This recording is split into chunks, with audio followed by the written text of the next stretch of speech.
Dobrodošli na novu rundu treninga za podizanje kapaciteta za veštine za sprovođenje inspekcijskog nadzora. Moje ime je Blažo Nedić, ja sam programski direktor organizacije Partneri za demokratske promene Srbija. Mislim da sam se sa nekim od vas već vidio i upoznao prošle godine kada smo radili prvi krug obuke u hotelu u centru kod pozorišta. Tako je. Hvala vam što ste se odazvali na ovaj trening, što ste došli. Bit će još nekoliko vaših koleginica i kolega koji će nam se uskoro pridružiti. Nakon prvog kruga treninga koji je bio organizovan i na kojem je bio veliki odziv, uz pomoć USAID-ovog projekta za bolje uslove poslovanja, dogovorili smo se da organizujemo novu rundu treninga. Ovo je treći trening u toj ovoj novoj fazi. Već smo održali jedan u Beogradu i jedan u Nišu i meni je veliko zadovoljstvo da vam kažem da je odziv jako dobar. Ovaj trening bit će posvećen onome što se zovu meke veštine ili soft skills na engleskom, za koje se nadamo da će vam biti korisne u vašem svakodnevnom radu.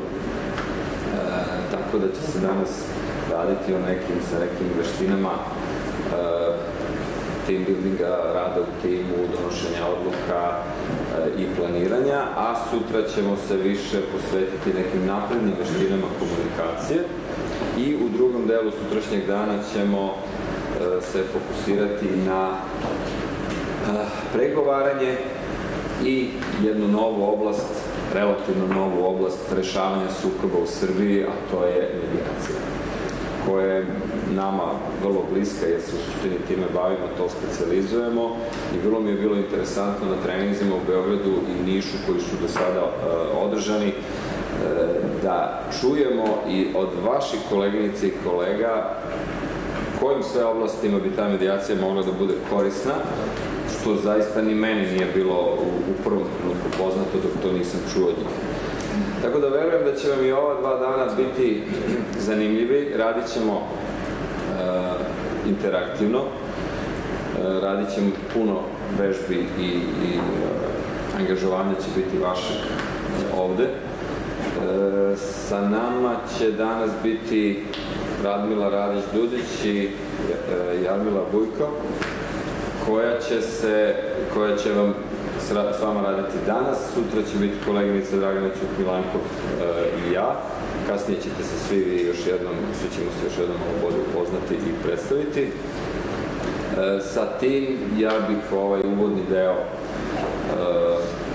zaključio i dao bih reč Milanu Stefanoviću iz USAID-ovog projekta za bolje uslove poslovanja, da vam predstavi i jednu analizu koja je rađena na uzorku od 1000 preduzeća u Srbiji i čiji se jedan segment odnosi upravo na vaš rad na rad inspekcije.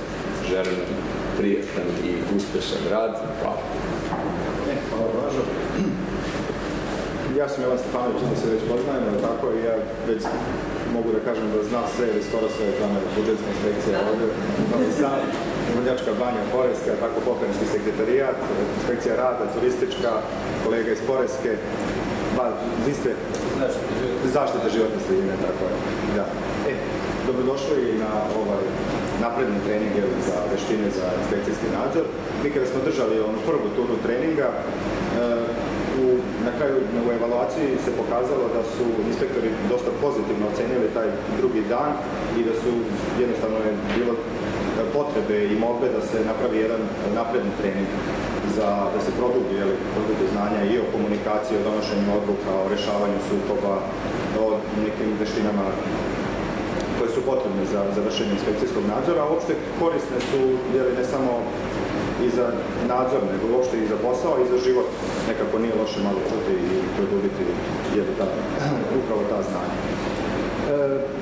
Ja vam se zahvaljujem jednostavno što ste došli i naravno decembar je tako uvek vreme kada se puno radi i kada se pripremaju izveštaji, prave planovi, sumiraju bilansi dok se stiglo šta želimo da uradimo i tako dalje. Tako da shvatam da je ovo vreme godine koje je baš onako prilično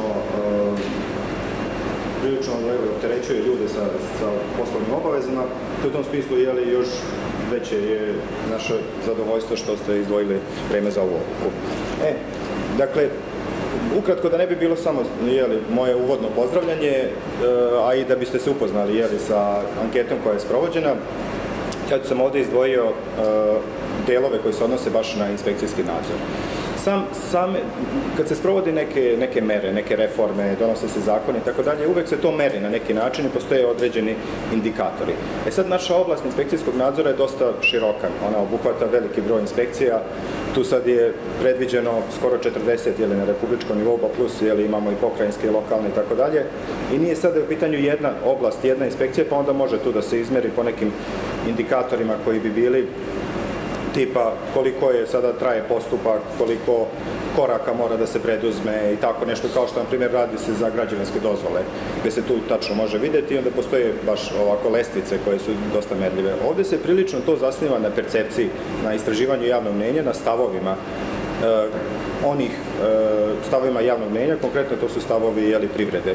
Tako da projekat sprovodi iz godine u godinu, sprovodi istraživanje i ima uzorak od preko 1000, to je nekih 1032 privredna subjekta, i gde se postavljaju iz godine u godinu pitanja i onda se jednostavno meri kakva je ta percepcija, kakvo je viđenje privrede o stanju inspekcijskog nadzora. Kada smo tek počeli 2011. godine da se bavimo time, stanje je bilo baš onako loše. I tu i na našim prezentacijama i kada smo imali okrugle stolove, to je bilo ovako, uvek je bila neka teška atmosfera i sa privrednicima uvek bili su baš onako ogorčeni i napeto je bilo i jednostavno percipirali su da je to sve ne valja ničemu, ili inspektori i njihov rad i inspekcije. I samo to istraživanje isto pokazalo jedan nizak, ovako prilično nizak nivo pozitivnih ocjena. Uglavnom su to bile negativne i posebno se to ticalo i sive ekonomije, rada na crno, administrativnog opterećenja, kažnjavanja i tako. To u svim poljima jednostavno bilo loše. Čak su istakli te 2011. je inspekcijski nadzor došao na 3. mesto po onome šta vas najviše opterećuje. Uvek su naravno tu fiskalne, parafiskalne i te neporeske, pa porezi, PDV, i 3. je bilo inspekcijski nadzor i to je bilo jednostavno očito i jedan veliki od motiva da se krene u tu reformu za donošenje zakona, izmene načina rada i tako dalje. Sad ono što je dobro ove godine, dakle 5 godina, mi se godinu u godinu merimo, rezultati su dosta dobri, najbolji su ove godine. I sad to koincidira sa početkom primjene zakona o inspekcijskom nadzoru i možemo reći da je sad stanje ovako dobro i čak i više od toga. I to da je dosta i podstreka da se nastavi u tom pravcu i da se nastavi sa radom. Tako da evo ovdje ćete vidjeti na ovoj tabeli, možete vidjeti taj set pitanja koji je postavljen ispitanicima. I ovdje vidimo prelaze od 2015. do 2016. godine. Najveći napredak se upravo vidi 15. i 16. to jeste kada je počeo zakon o inspekcijskom nadzoru sa primjenom. Ovdje nema 2011. ali da ima, to bi bilo, znate, tu negde prilično nisko. Sad ovdje ima nekoliko pitanja. Prvo je, dakle, da li su inspektori dobro istrenirani, obučeni? To je, dakle, u ovoj godini to je porast značajan i sad ima 81% koji smatraju da inspektori imaju odgovarajuće znanje. Da li su pristojni u ophođenju sa preduzećima, sa nadziranim subjektima u postupku? 86%. To je isto veliki napredak. A opet mi to možemo da smatramo da je to jednim delom zasluga upravo i onih naših treninga, gde je drugi dan bio upravo posvećen komunikaciji u obavljanju posla i vršenju nadzora. Onda postupak za žalbe i pritužbe je efikasan, sada je to 50%, svuda vidite ove zelene linije kako napreduje. Propisi na osnovu kojih inspekcija vrši kontrolu su dostupni i oni su jasni, to je porast veliki, na 75% i 72%. Mislim da možemo praktično da se sad već, jer bude rame uz rame i sa zemljama Evropske unije. Onda ono što je naročito, na što se pritužuju, to je siva ekonomija. Da li nas inspekcija efikasno štite od nelojalne konkurencije? Sad vidi se gradualni porast, 21, pa 30, pa 36 i sad 42%. To pokazuje velike napore koje inspekcija ulaže u suzbijanje delatnosti neregistrovanih subjekata i rada na crno sive ekonomije. što naravno ne zavisi opet sve od inspekcije, velikim delom to zavisi i od drugih organa, i od pravosuđa, i od tužilaštva, i od MUP-a, i uopšte od stvaranja jednog pozitivnog posticajnog okruženja za male subjekte, gdje će oni vidjeti da je rizik veći u sivoj zoni nego li u onoj legalnoj zoni. Tako da je to nešto što po meni inspekcija dosta dobro uspjela da, po znacima navoda, da izvuče, da ide izgura. Sad ovo što se tiče preventivnog delovanja, inspekcije pruža informacije, obaveštenja, savete, stručnu podršku kako bi se privrednici pravovremeno uskladili sa propisima, i vidimo opet porast na 60%. To je baš ovako značajan procenat.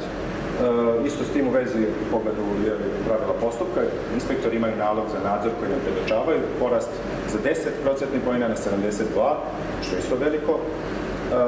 Ovdje nije baš se puno napredovalo kada je riječ o novčanom kažnjavanju, tu i dalje percipiraju da postoji neopravdano novčano kažnjavanje. Sad što se tiče koordinacije, koja isto nije lagana, vidimo da se broj smanjio sa 30 na 25 onih koji negativno se izjašnjavaju o koordinaciji, što znači da opet isto napreduje. Samo 25% smatra da nije dobro koordinirano. I još jedna stvar koju preduzetnici percipiraju, da nema pomaka po njihovim stavima, to je korupcija. Dakle, sve je praktično pozitivno ovdje, sem te dve stvari, kažnjavanja i korupcije. Ali opet, stvarno možemo biti zadovoljni ovim istraživanjem javnog mnjenja. Još jednom da kažem, to nije nešto egzaktno, ali je u pitanju percepcija, što opet ima svoj stepen tačnosti i stepen izvesnosti.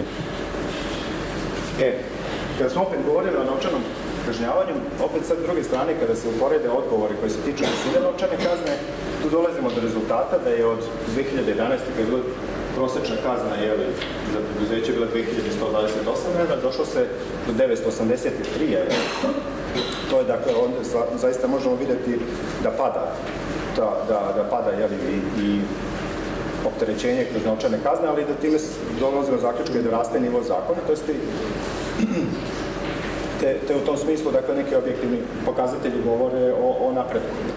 Također, i što se tiče administrativnog opterećenja vremena provedenog u nadzoru, od 70 je spalo na 34, pa na 17, pa ove godine na 13 časova koji se, dakle, provede koji menadžment potroši na inspekcije, što znači da, evo vidite, sa prosječnih 12 sati po jednom nadzoru došlo se na 5 i 4 sata. To nam opet, dakle, govori, možemo da zaključimo da je bolja procena rizika. Dakle, da nije težnja da se sve obuhvati, nego da se cilja baš gdje je veći rizik, što je u skladu i sa zakonom i sa tim savremenim standardima. I prosječan broj posjeta opet sa 5,5 na 2,8 i ovdje vidimo sa 6 na 1,6, što opet govori o tome da se bolje percipira rizik. S druge strane, isto samo da kažem da ovim nisu obuhvaćeni neregistrovani, naravno, nego su obuhvaćeni registrovani privrednici, pa tu vidimo napredak, a s druge strane, naravno, postoji povećano ulaganje resursa u suzbijanje sive ekonomije, suzbijanje neregistrovanih i nelegalnih delatnosti. I evo još jedan slajd. Ovdje smo postavili pitanje ove godine da vidimo kako privrednici percipiraju svoj rizik i naravno njihov rizik koji njihov poslovanje proizvodi i naravno to je, dakle, 1% smatra da su oni u visokom riziku. To je nekako i za očekivati, što i jeste inače u stvarnosti da jedan manji broj spada u taj visok rizik, međutim sad se tu postoji pitanje da li to baš 1 i u srednjem samo 4. To je ovako relativno, a da je najveći broj 72 u niskom riziku i 19 u neznatnom riziku. Tako da ispada da samo mali procenat subjekata je konkretno baš u srednjem riziku. Mislim da je to više, ali to je opet percepcija, naravno, kada neko odgovara koji ima stanovište o svom poslu. Ono što je isto dobra stvar, što se tiče kontrolnih lista, tu vidimo ova dva zelena polja koja zajedno daju procenat 54%, koji smatraju da su kontrolne liste korisne i da pomažu u u poslovanju, da su usefulness, da su svojim objavljivanjem, transparentnošću da doprinose tome da se subjekti mogu da usklade sa propisima. 40% pak nema iskustva sa kontrolnim listama i nije još uvek obavešteno. Svega 6% smatra da nisu dobre, da treba budu bolje. Time, u stvari, ovo su najbolji rezultati do sada i oni nam dosta govore i daju nam podstrek i opet i regulatori sutra mogu da, i na višim nivoima, na političkim nivoima može da se pomoću ovakvih istraživanja dođe do rezultata u oblasti i da se vidi da je ovo stanje, da je ovo oblast koja napreduje i u koju vredi ulagati. To bi bio neki moj zaključak iz svega ovoga.